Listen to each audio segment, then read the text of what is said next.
So now y'all came from Jersey and y'all hit LA. Yeah. What are y'all doing now?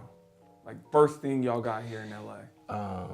Cause y'all knew now. It's like big, huge pond, small fish. Yeah. What do I do now? Man. Well, before we came to LA, we set the foundation. We started our company together, the HitList Media Group, LLC. And we came here to build it, like to really come and shape the company, structure the company. Right. And now that's what we're in the process of doing right now. Yeah, in the beginning it was crazy because since, like you said, we didn't know anybody.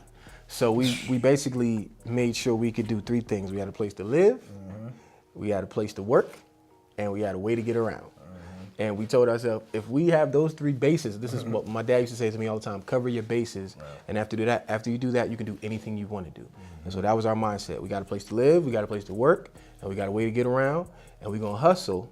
And our gift combined with our networking will show people what we can do, and that will bring clients.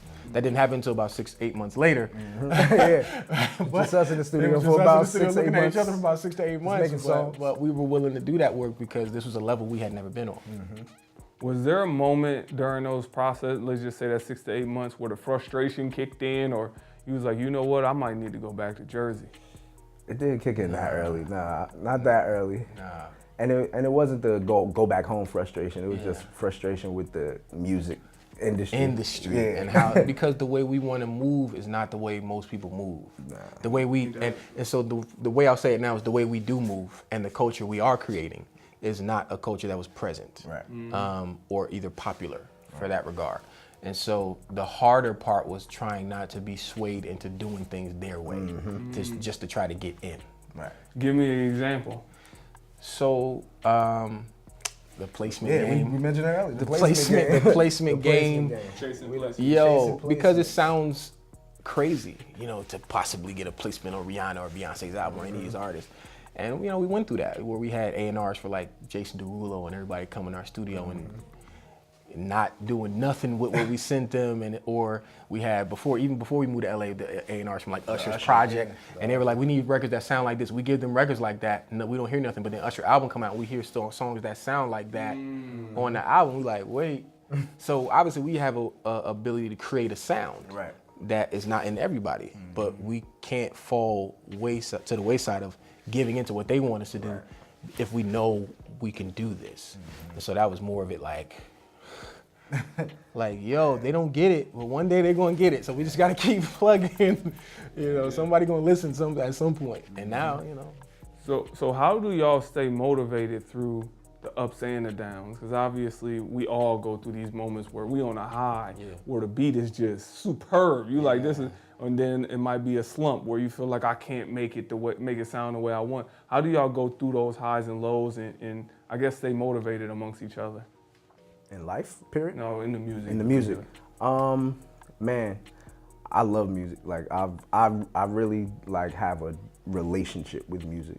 So there are times when I'm feeling in a slump or I'm not in a good mood. I can put on one song and just listen to it on repeat, and that'll instantly change my mood. Like I've developed this relationship with music. It's therapeutic, like it's uplifting. Sometimes it puts me in a zone. It's encouraging. I love gospel music. Like faith is a big part of my life. My faith, I've always had my faith. Grew up in the church.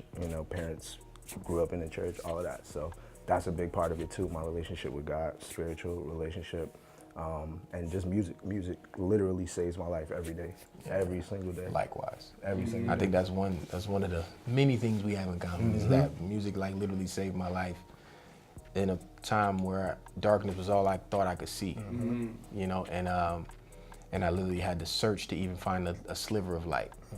God and music pulled me out of it, and so that's why, like, even in those dark times, for me at this point, I just remember when I couldn't see any light, and the fact that now we see a lot of it in the midst of the darkness. I'm just thankful in the moment. Even when I'm in a slump, I just say thank you, slow down, play a song, pray about it, and then I'm right back. Yeah, that's one of the biggest things. Gratitude, just having an attitude of gratitude. It's a real thing. Like when you realize that you have so much to be thankful for, it's hard to be upset You know what I'm saying? Even the little things, like we have clothes on right now. There's people on the street right now that don't have clothes. Like, just little things. It's very hard to be upset when there's things like that happening, when you can be thankful for things like that, little things. No, it's very true. And I love the fact, because music was the same thing for me. That's why I understand why somebody be ready to do something to you for disrespecting Tupac. Like, man, do you know what he helped me get through? Man, I'll do something to you. You know what I mean? So, but I always loved that because I was like, yo, music, it can literally start off, it's like the birth. Like it's something in your brain that you brought to life that can affect the world. Because an instrumental follows universal law. Like somebody can listen to this in Africa, they can listen to it here, they can listen to it here. That's exactly what I was about to say. One phrase is that. Go ahead. Music is the universal language. No matter where you are in the world, they don't have to speak the language you do, but if you press play, they know it's music.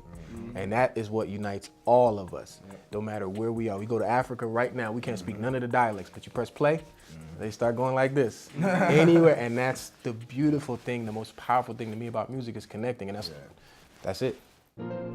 Thank you for watching A Wise Way. Subscribe to stay updated, share to pass the knowledge, or view our other videos on the left.